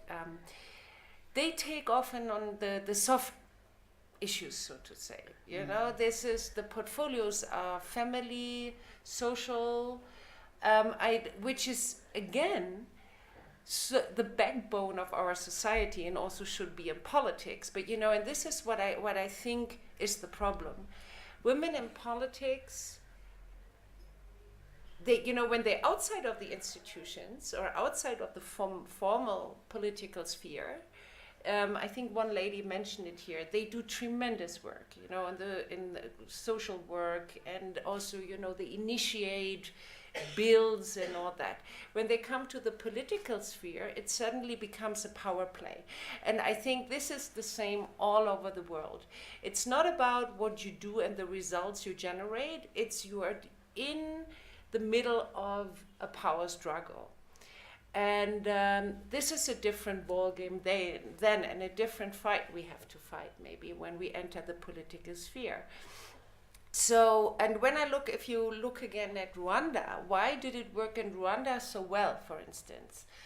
I think there are few ingredients there, which is not a panacea for every country, but if you look at Rwanda, it was a strong leadership. I mean, the President Kagame itself said, this is our capital, especially after the genocide, you know, when you have to start from scratch, you have to build a traumatized, you have to, you know, build up a society from trauma, you have to build up a country, structures and all that. And he said, this is our capital, is the women. Then, so the strong leadership and passing that on, and it takes men to achieve gender equality. It's not only our job, it's mainly also the job of men. So you need strong leadership, you need your male colleagues in politics support that. And then of course you need a policy and institutional framework. Although this is what I wanted to say initially, as you see in Germany, the laws are beautiful and the frameworks are all there, but we still have those problems. That brings me to the part of society, you know, it's, and again, it takes also the media to, you know, change maybe their view and coverage of women. And then it's, in Rwanda also, there was a strong, it was not also only vision and leadership, but strong implementation, to the point that Kagame established a gender monitoring office. I mean, all that was closely monitored. It was not like passing a law so we can tick the box, but he was serious about that. And I was, in 2015, the African Union had a high-level dialogue on democratic trends in Africa, which is an annual event on issues of governance in Africa. That was in Rwanda, and it was about that topic, women in politics. And there were Africans, men and women from all the continent. They all looked at Rwanda, and they said, okay, we also have the laws, we also have smart women, but why doesn't it work in our country? And so I think what the gentleman over there said, the other thing we have to take into consideration, empowerment starts with the way you are being raised, with your access to education, to health, to all the basic things. This is where it starts. You can't enter politics when you were deprived of a lot of important things on the way. So to wrap up is, I'm not sure if we need the quota. If we have a quota system, we should be careful how it's being used, how it's being implemented. We need the men also to make the change. Strong leadership. The problem a little bit with gender mainstreaming or gender is that I have the feeling also in the area where I work in development cooperation, it's a bit of an eye-rolling issue. I can see that nobody says that openly, but when it comes to, oh no, them again, the women, it's something where we have to be careful that we don't let that happen. And this is also we cannot let that happen, and it's also the quality of the discussions we have. And we should also aim for the tough portfolios. We should also aim not only for social issues, families, or whatever. Women should go for portfolios like finance, defense, leadership. And what I also want, like maybe to give back as a question to you and my colleagues here is, why is it that specifically in Africa recently, women came to power in politics in crisis situations? Liberia, Sirleaf, Malawi, or Central African Republic. Why is that? What mechanism or what takes place when a country is in shambles for one reason or the other, and that is suddenly the entry point for women to reach the highest level of political positions. Thank you. Thank you very much, Iris. I think now I invite Lyla, and I ask you to pick maybe the questions you were asked or any that you feel you want to speak to. Okay. There were two questions that were asked that I can jointly answer because they touched on finance. But I want to begin by saying that, first of all, politics is a game. It's like chess. You've got to be really articulate at it. You have to invest heavily in politics. And how do you invest in politics? You invest through money. Now the question is, do women have the money to invest in their own political career or their political development? Do you think women are going to be able to spend 80% of their income into advancing their political agendas? It's a question. Yes, please. When I hear such a question, I think of politics as a spectrum, and then I ask myself, where did you begin going wrong? Because if men can be able to, fund their campaigns with the money that they make maybe from their jobs and all that, why aren't women in the society able to do that? Where are we going wrong? Because these women that want to seek these political positions are not less of human beings, are not less of people who play a role in building the economy of the country. Then are we looking at issues like the wage bills that we have? Are women being paid appropriately? Are their pays on an equal standard as a man who is doing the same job and is able to fund their campaign if they wanted to? Because then that will also play a big role, because these men are also funded by somebody. And if they're funded by, say, their jobs, by people who believe in them, then what makes women less believable when it comes to their pursuit in politics? That's a good response. Then I'll also throw another question at you. When it comes to campaigning, you have to be able to go campaign at the grassroots levels, right? Sometimes you have to be out for 2 weeks, 3 weeks, a month. Now, how many women would be able to leave their home and go away for a whole month just to campaign? So you see, not only are we talking about certain barriers against women, in terms of discrimination, in terms of financial barriers, but there are also these social constructs about how do you leave your home for a whole month. Granted, the professor here, when she was traveling and she comes to hospital, the nurses put her into a guilt trip. That shouldn't be the cause, right? So when two individuals here asked about what is the future, or what do we do going forward? From a legal perspective, what we will say is that now it becomes the government's duty to be able to allocate a portion of the budget to be able to help women access that simply for campaign, what we call campaign financing.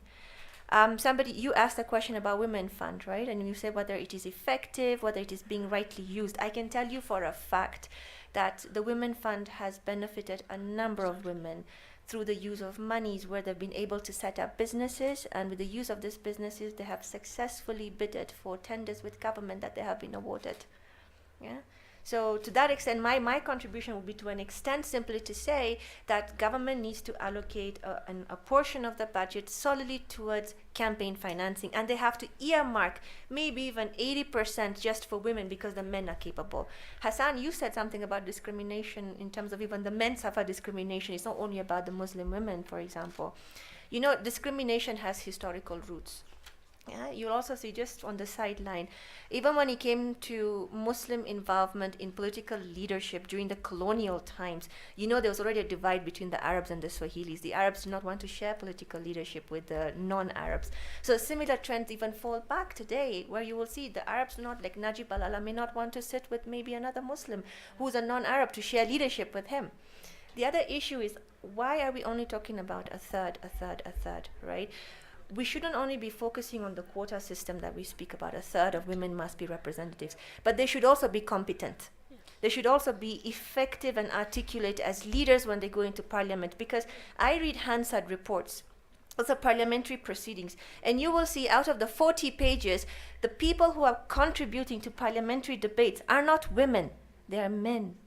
So where is the voice of women in parliament? So we elect them, they're in parliament, they're not going to say anything. So what do you think the repercussions would be? The people watching the parliamentary debates would be flower girls, bonga points. They don't want to do anything.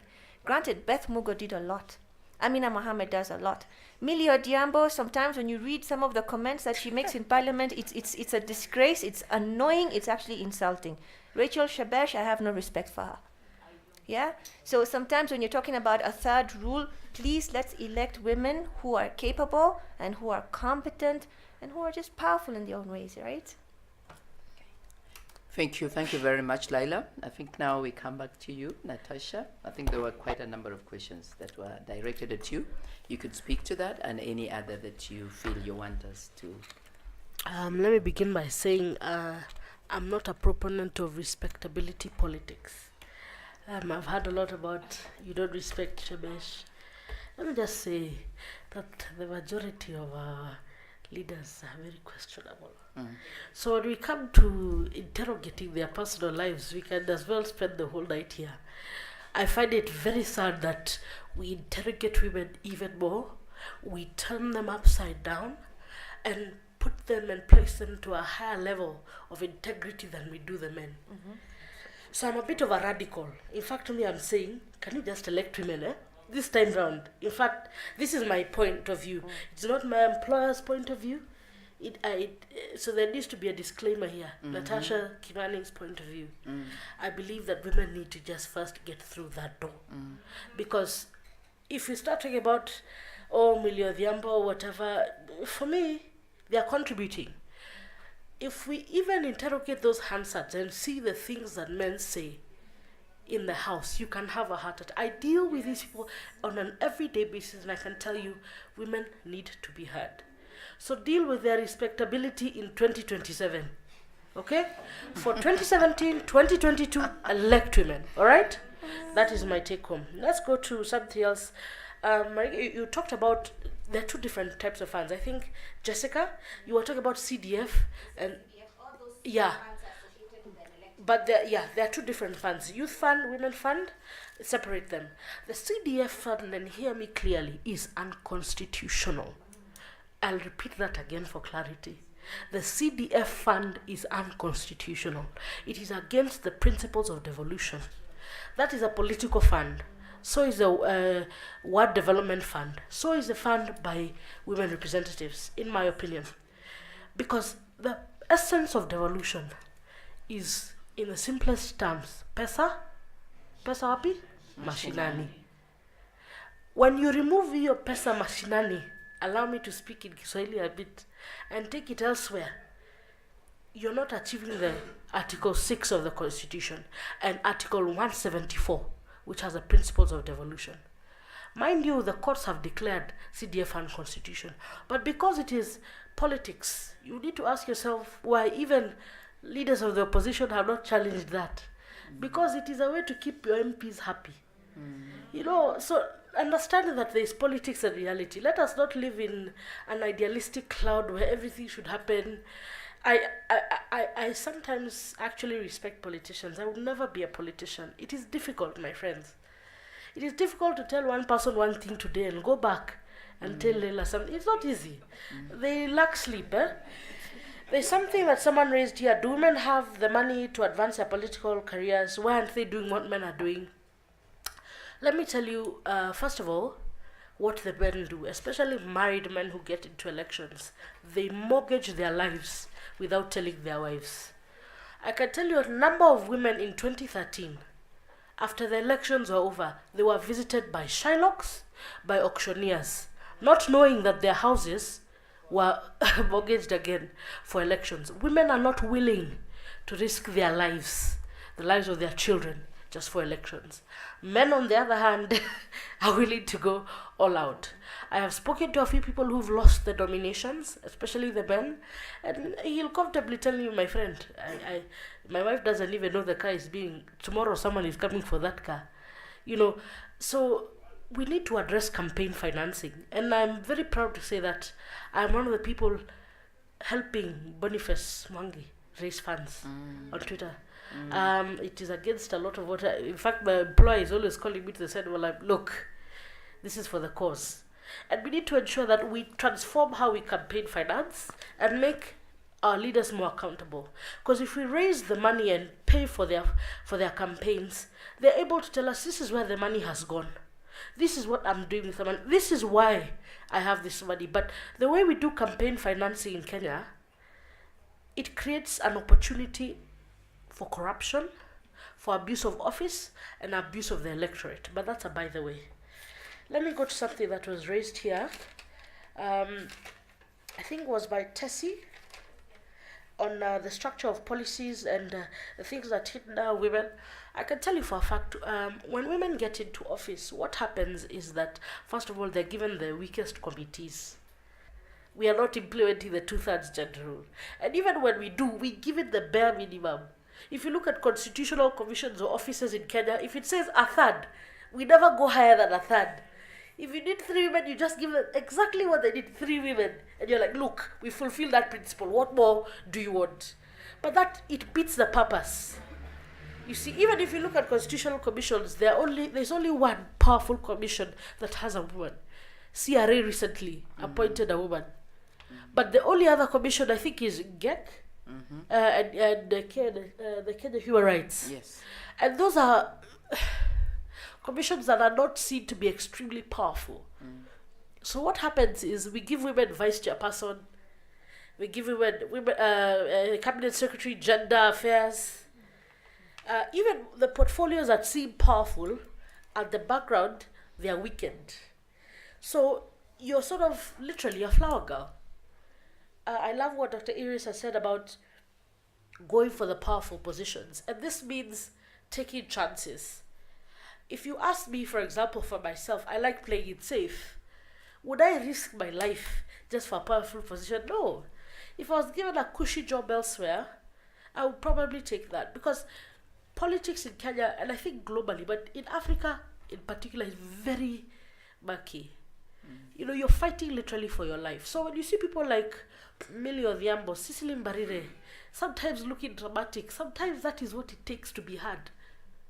Because you're not listening to them. You're not giving them the space they deserve. So sometimes when it looks theatrical, my friend, if you were in their shoes, you'd probably be doing 10 times worse just to get your voice heard.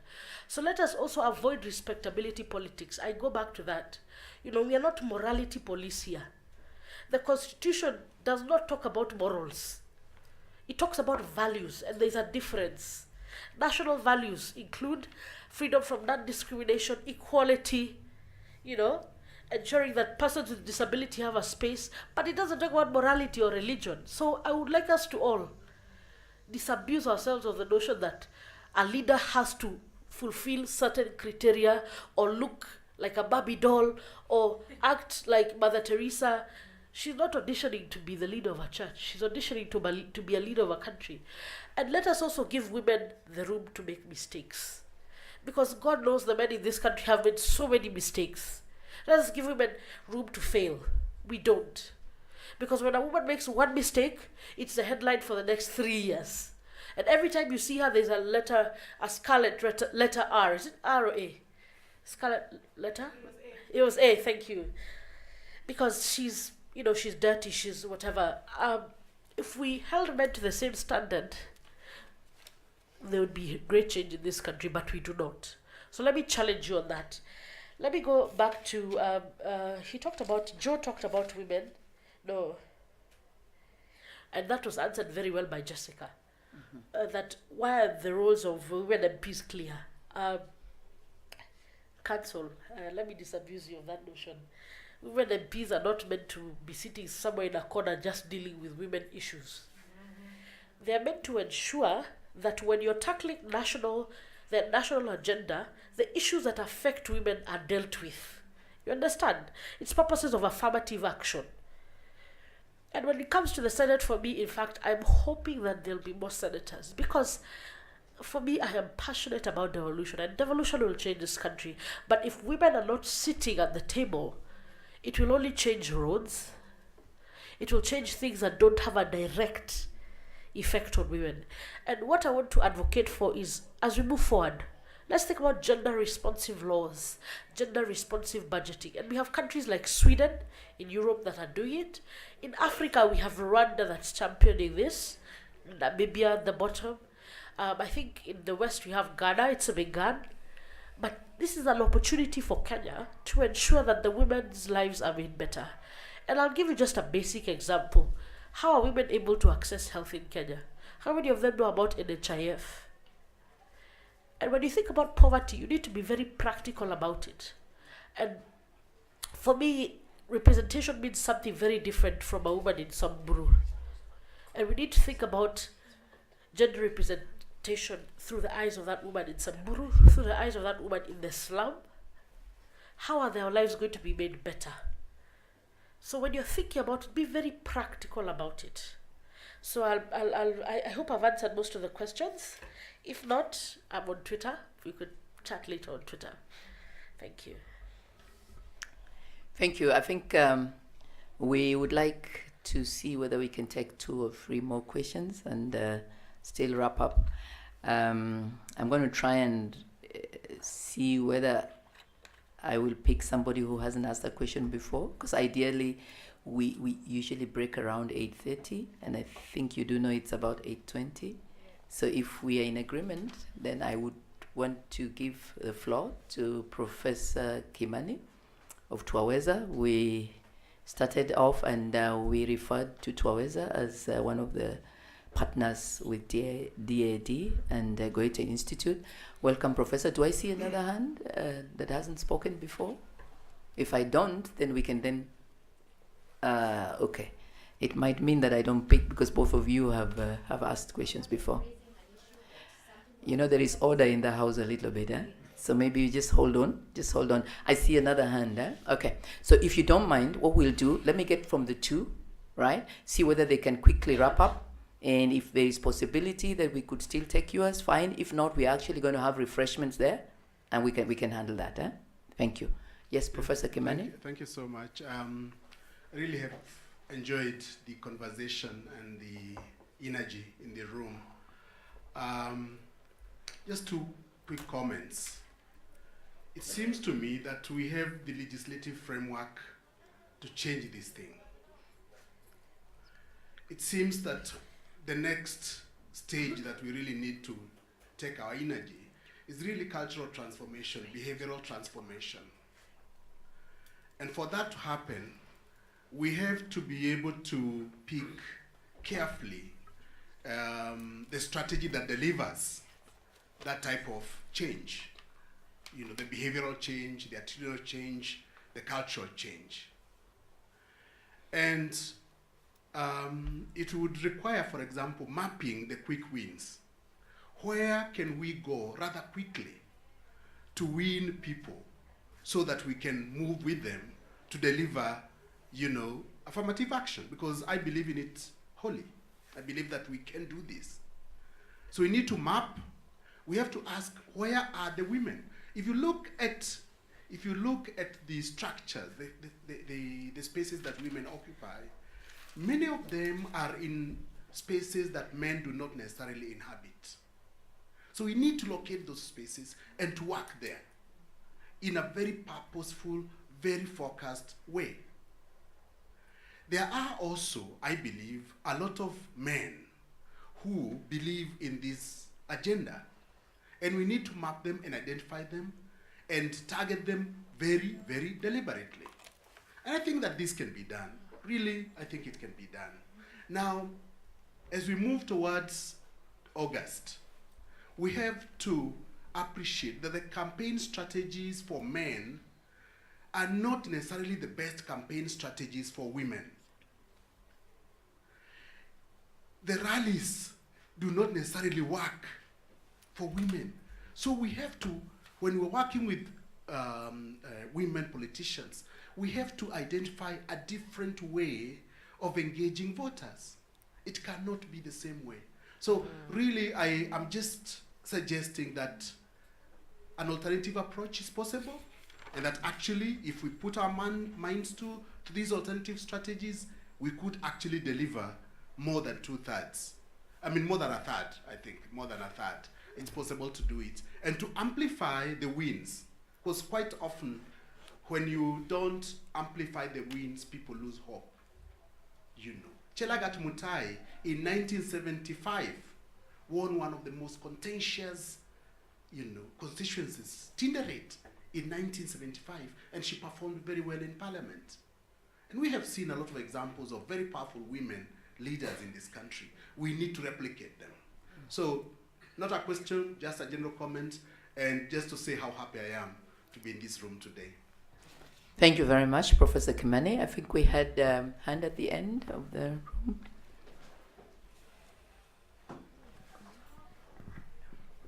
Good evening, everyone.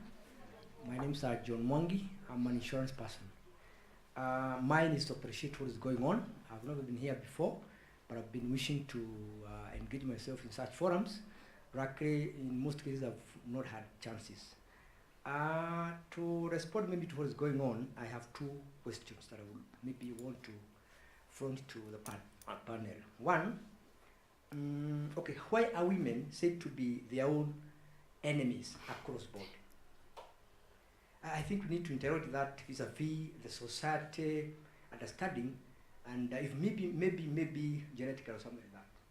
Question number two, we have various women forums in this country that champion women's rights. Don't you think that we need to interrogate their roles and successes vis-a-vis the challenges that women in political leadership face? Thank you.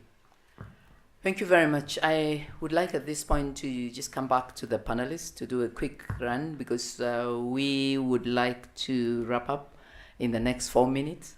But I know that we have very passionate and very capable panelists, so I'm sure if I give them 1 minute each, and maybe I'll start with Lyla. Yes, so that you just make a comment to the two questions.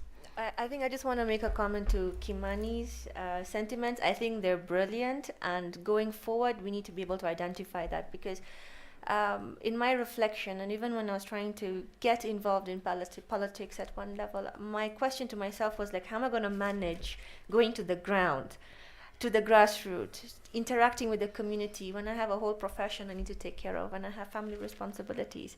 So I think, yes, it's important to be able to identify different stratagems that women can pursue when they want to now voice their selves and front themselves before the communities. So thank you for that. That was excellent. Thank you. Iris? Yeah, as you also maybe to Professor Kimani, when you finished, I was wondering, why is there not a man in this panel? Maybe this would have been a good idea. Why am I saying that? Because again, as you said, we need also men to support the cause of women in politics. And you know, when we don't include the men in these discussions, in activities on the grassroots level or wherever to advance the agenda, it's like we keep isolating ourselves. It has to be a joint effort by men and women. You know, otherwise we are being parked in women leagues, and you know, you have your forum. But this is the point I want to strengthen and to make clear. And maybe when we have the discussion next time, let's have some men on the panel as well, see what they have to say. Thank you.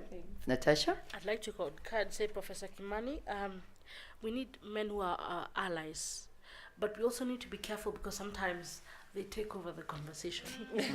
No, we don't let that. And that's what you get the term mansplaining. I'm sure you've heard of that. But we need allies, definitely. I'd like to point out there are a lot of people who are doing great things here. Mary Lee is with Femnet. Kate, I know, is doing amazing work. Frank, you need to speak with Aneboso, Elizabeth Kibali. You have Story Moja coming up in September. You have a lot of work. Why don't you have stories that trigger these discussions? You know, it doesn't start with an abstract person. It starts with what we are doing in our small circles. So let's challenge ourselves. I know Mzalendo is doing great work. Mariga, I know what you're doing, so I'm not going to expound on that. You're doing fantastic work. Keep up the good work. But let's continue these discussions. But Kenyans like to talk in their WhatsApp groups. You know, they've become our small gods. Can we talk about these things in our WhatsApp groups? Don't just post memes and, talk about the uncomfortable conversations. Make sure that as we head towards the election, someone at the back of their heads will remember, oh my God, yeah, someone said something about, and sometimes because a lot of people don't know who they're voting for. They know about the president, about the governor, but the rest they don't. So make sure you influence in your own little way how that vote could go. Thank you very much. So thank you very much. I think it's really been a pleasure to moderate. I think as I wind up, I just want to remind you that I do certainly believe that we need to work with the men. But having gone to Beijing and walked the journey, I believe that part of the challenge was to lose the women's voice in the effort to talk about the stream. And to be honest, I think a lot of the streams where women were dipped were murky. And they are the streams that we are now coming back on. They're the streams that are called quotas. They're the streams that are called bonga points. And I can tell you, as a woman who ran for office in 2007, you do get punished even for being an educated woman. And part of your education and the flack that comes to you comes through the women who are not educated. Because there is a way in which, as we talk about issues relating to women, I sincerely hope we can come and look very squarely, and I truly appreciate your point. We would look very, very squarely at our households, because gender is very personal. We would look at the way we treat the man and the woman. We would look at the way the girl and the boy are treated, and we look at the way the daughters are handled by their fathers. I know that one of the reasons why I'm seated here with confidence is that I'm a last born of 7, 3 girls, 4 girls and 3 men. And my dad told my sister when she was at the university that, you go to school and you study.